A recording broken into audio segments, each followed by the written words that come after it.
Eikö me puhuttu jo tää asia selväksi?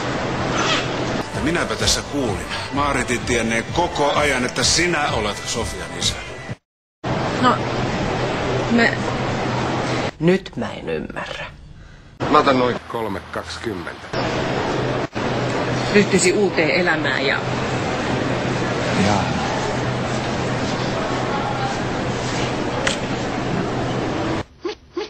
Mitä helvettiä?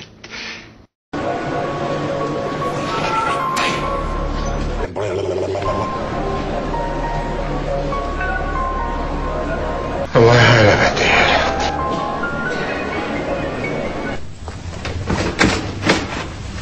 Huhu! Mitä?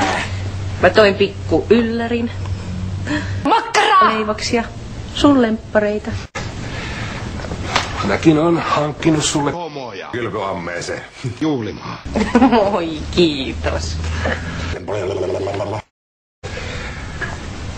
Paska. Kakku. Ismon salaisella nakkikastikkeella. Ja jälkiruuaksi persetikkuja. Sun lemppareita suoraan kämpistä.